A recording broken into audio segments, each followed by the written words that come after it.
Man-made. Albert Teichner. Published, 1960. Categories: fiction, science fiction, short stories. Also available on our channel. Teichner. Sweet Their Blood and Sticky, 1961. Cerebrum, 1963. The Junk Makers, 1961. Copyright. Please read the legal notice included in this ebook and/or check the copyright status in your country. If I listed every trouble I've accumulated in a mere 200-odd years, you might be inclined to laugh. When a tale of woe piles up too many details, it looks ridiculous, unreal. So here, at the outset, I want to say my life has not been a tragicania whose life is in this day of advanced techniques and universal goodwill.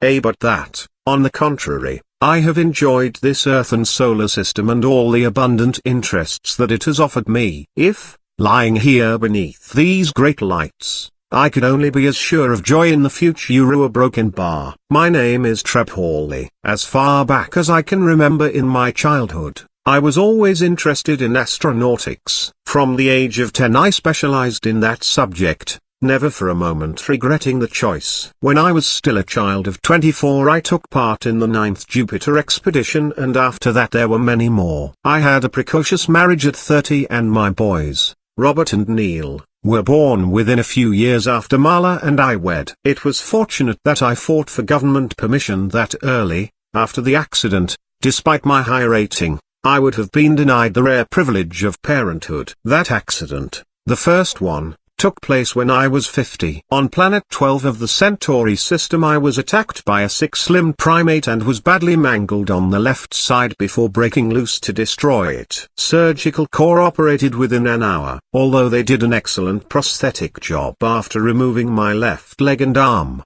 The substituted limbs had their limitations. While they permitted me to do all my jobs, phantom pain was a constant problem. There were new methods of prosthesis to eliminate this weird effect, but these were only available back on the home planets. I had to wait 1 year for this release. Meanwhile I had plenty of time to contemplate my mysterious affliction. The mystery of it was so great that I had little chance to notice how painful it actually was. There is enough strangeness in feeling with absolute certainty that a limb exists where actually there is nothing. But the strangeness is compounded when you look down and discover that not only is the leg gone but that another, mechanical one has taken its place. Dr. Eriks, who had performed the operation, said this difficulty would ultimately prove a blessing, but I often had my doubts. He was right. Upon my return to Earth, the serious operations took place, those giving me plastic limbs that would become living parts of my organic structure. The same outward push of the brain and nervous system that had created phantom pain now made what was artificial seem real. Not only did my own blood course through the protoplastic, but I could feel it doing so. The adjustment took less than a week and it was a complete one. Fortunately the time was already past when protoplast patients were looked upon as something mildly freakish and to be pitied. Artificial noses,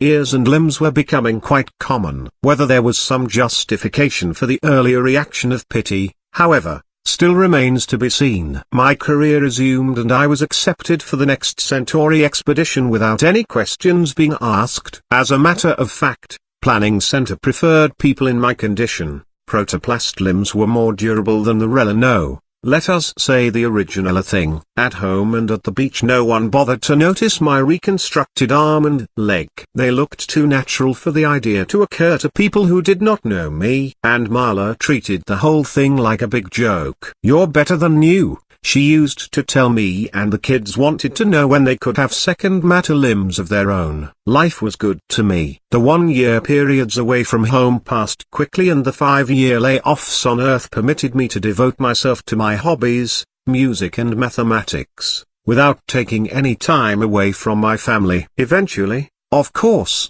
my condition became an extremely common one. Who is there today among my readers who has all the parts with which he was born? If any such person past the childhood 60 years did, he would be the freak. Then at 90 new difficulties arose. A new Centaurian subvirus attacked my chest marrow. As is still true in this infection, the virus proved to be ineradicable. My ribs weren't, though, and a protoplastic casing, exactly like the thoracic cavity, was substituted. It was discovered that the infection had spread to my right radius and ulna, so here too a simple substitution was made. Of course, such radical infection meant my circulatory system was contaminated and synthetically created living hemoplast was pumped in as soon as all the blood was removed. This did attract attention. At the time the procedure was still new and some medical people warned it would not take. They were right only to this extent. The old cardioarterial organs occasionally hunted into defective feedback that required systole-diastole adjustments. Protoplastic circulatory substitutes corrected the deficiency and,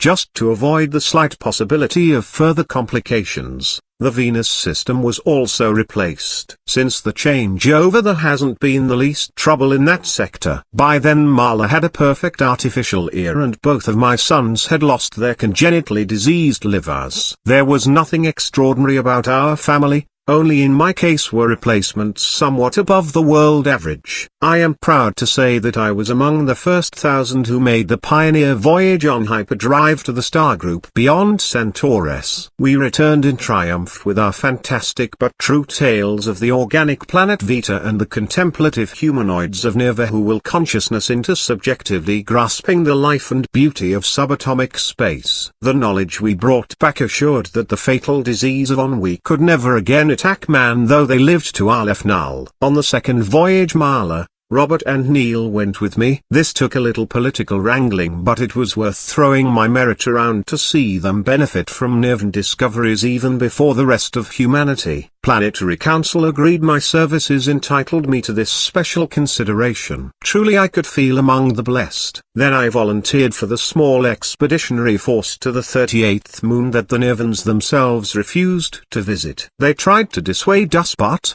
being of a much younger species, we were less plagued by caution and went anyway. The mountains of this little moon are up to 15 miles high, causing a state of instability that is chronic. Walking down those alabaster valleys was a more awesome experience than any galactic vista I have ever encountered. Our aesthetic sense proved stronger than common sense alertness, and 7 of us were buried in a rock slide. Fortunately the great rocks formed a cavern above us. After 2 days we were rescued. The others had suffered such minor injuries that they were repaired before our craft landed on Nirva. I, though unconscious and feverish, was in serious condition from skin abrasions and a comminuted cranium.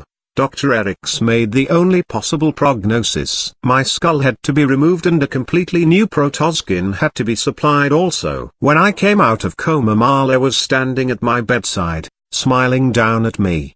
"Do you feel," she stumbled, "darling, I mean, do you feel the way you did?" I was puzzled. "Sure, I'm Treb Wally, I'm your husband. And I remember an awful fall of rocks, but now I feel exactly the way I always have." I did not even realize that further substitutions had been made and did not believe them when they told me about it. Now I was an object of curiosity. Upon our return to Earth the news plastics hailed me as one of the most highly reintegrated individuals anywhere. In all the teeming domain of man there were only 700 who had gone through as many substitutions as I had. Where, they philosophized in passing, would a man cease to be a man in the sequence of substitutions? Philosophy had never been an important preoccupation of mine. It was the only discipline no further ahead in its really essential questions than the Greeks of 4,000 years ago. Oh certainly, there had been lots of technical improvements that were fascinating, but these were peripheral points.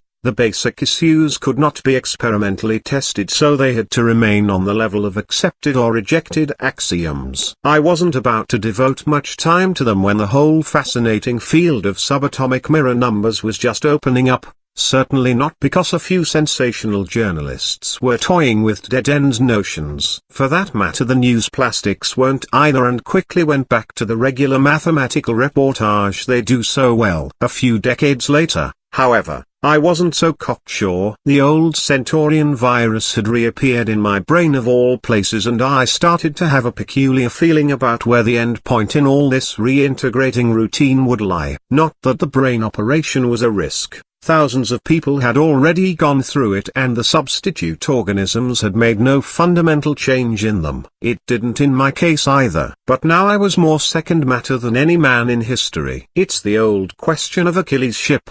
Dr. Eriks told me. Never heard of it, I said. It's a parable, Treb, about concrete as forms of a continuum in its discrete aspects. I see the theoretical question, but what has Achilles' Ship to do with it? He furrowed his protoplast brow that looked as youthful as it had a century ago. This ship consisted of several hundred planks, most of them forming the hull, some in the form of benches and oars and a mainmast. It served its primitive purpose well, but eventually sprang a leak. Some of the hull planks had to be replaced, after which it was as good as new. Another year of hard use brought further hull troubles and some more planks were removed for new ones. Then the mast collapsed and a new one was put in. After that the ship was in such good shape that it could outrace most of those just off the ways. I had an uneasy feeling about where this parable was leading us, but my mind shied away from the essential point and Eriks went relentlessly on. As the years passed, more repairs were made. First a new set of oars,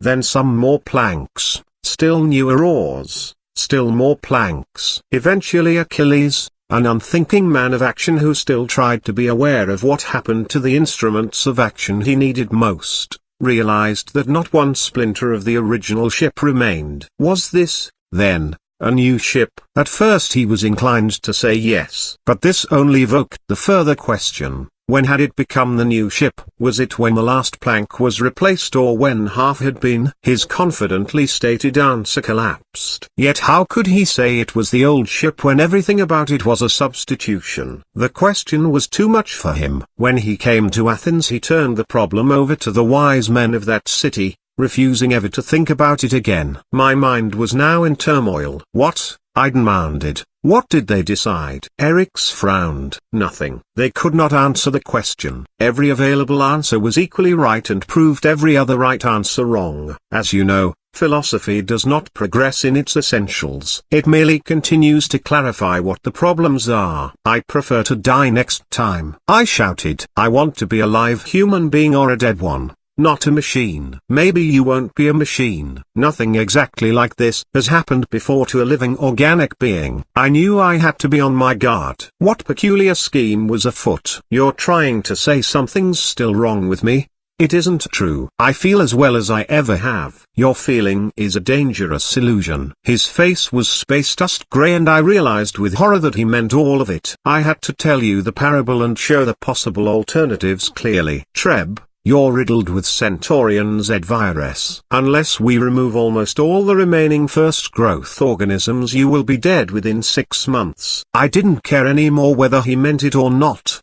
The idea was too ridiculous. Death is too rare and anachronistic a phenomenon today. You're the one who needs treatment, doctor. Overwork, too much study, one idea on the brain too much. Resigned, he shrugged his shoulders. All the first matter should be removed except for the spinal cord and the vertebrae. You'd still have that. Very kind of you, I said, and walked away, determined to have no more of his lectures now or in the future. Marla wanted to know why I seemed so jumpy. Seems is just the word, I snapped. Never felt better in my life. That's just what I mean, she said. Jumpy. I let her have the last word but determined to be calmer from then on. I was. And, as the weeks passed, the mask I put on sank deeper and deeper until that was the way I really felt. When you can face death serenely you will not have to face it. That is what Cephalus, one of our leading philosophers, has said. I was living this truth. My work on infinite series went more smoothly and swiftly than any mathematical research I had engaged in before and my senses responded to living with greater zest than ever. 5 months later, while walking through Hydroponic Park, I felt the first awful tremor through my body. It was as if the earth beneath my feet were shaking, like that awful afternoon on Neva's moon. But no rocks fell from this sky and other strollers moved across my vision as if the world of 5 minutes ago had not collapsed. The horror was only inside me. I went to another doctor and asked for stabilizing. Perhaps you need a checkup, he suggested. That was the last thing I wanted and I said so. He, too, shrugged resignedly and made out my prescription for the harmless drug. After that the hammer of pain did not strike again, but often I could feel it brush by me. Each time my self-administered dosage had to be increased. Eventually my equations stopped tying together in my mind. I would stare at the calculation sheets for hours at a time, asking myself why x should be here or integral operation there. The truth could not be avoided. My mind could no longer grasp truth. I went, in grudging defeat, to Eric's. "You have to win," I said, and described my experiences. "Some things are inevitable," he nodded solemnly, "and some are not. This may solve all your problems." "Not all," I hoped aloud. Marla went with me to hospital. She realized the danger I was in but put the best possible face on it. Her courage and support made all the difference, and I went into the second matter chamber, ready for whatever fate awaited me. Nothing happened. I came out of the chamber all protoplast except for the spinal zone. Yet I was still trebhorly. As the coma faded away, the last equation faded in, completely meaningful and soon followed by all the leads I could handle for the next few years. Psychophysiology was in an uproar over my success. Men can now be all protoplast, some said. Others as vehemently insisted some tiny but tangible chromosome organ linked to the past must remain. For my part it all sounded very academic. I was well again. There was one unhappy moment when I applied for the new Centauri expedition. Too much of a risk,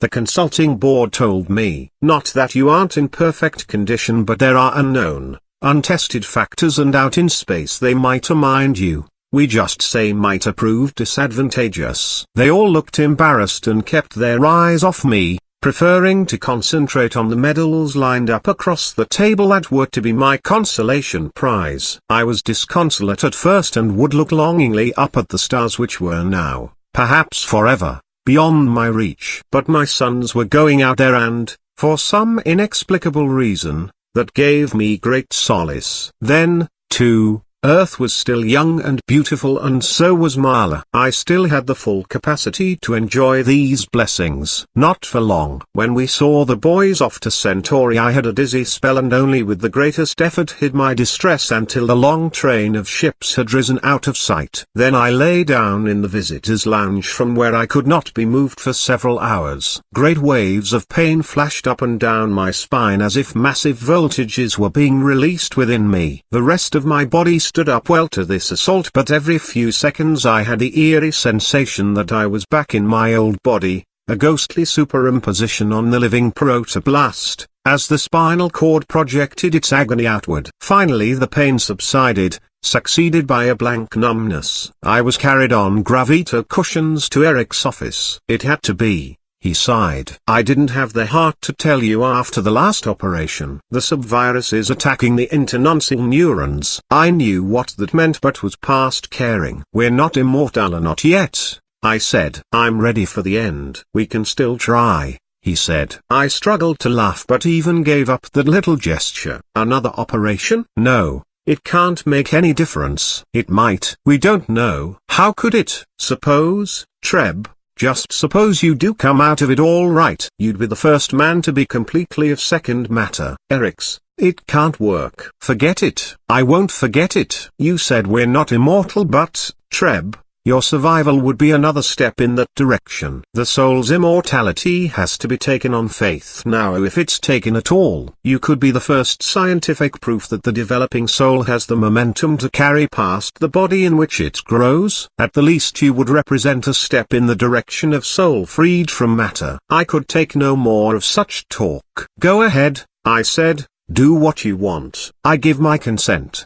The last few days have been the most hectic of my life. Dozens of great physicians, flown in from every sector of the solar system, have examined me. "I'm leaving my body to science," I told one particularly prodding group, "but you're not giving it a chance to die." "It is easy for me to die now. When you have truly resigned yourself to death, nothing in life can disturb you. I have at long last reached that completely stoical moment. That is why I have recorded this history with as much objectivity as continuing vitality can permit." The operating theater was crowded for my final performance and several 3D video cameras stared down at me. pupils, lights and lenses, all came to a glittering focus on me. I slowly closed my eyes to blot the hypnotic horror out. But when I opened them, everything was still there as before. Then Eric's head, growing as he inspected my face more closely, covered everything else up. "When are you going to begin?" I demanded. "We have finished,"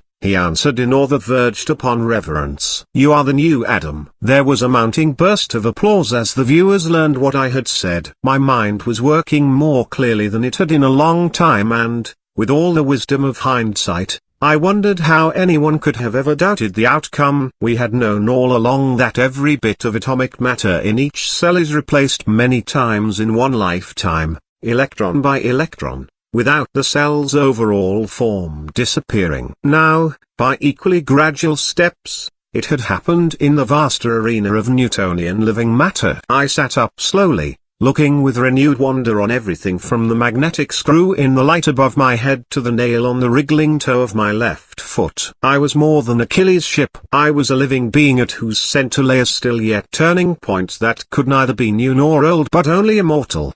The end. Thank you for listening. Free Audiobooks channel. If you like the audiobook, please do not forget to click like and subscribe buttons.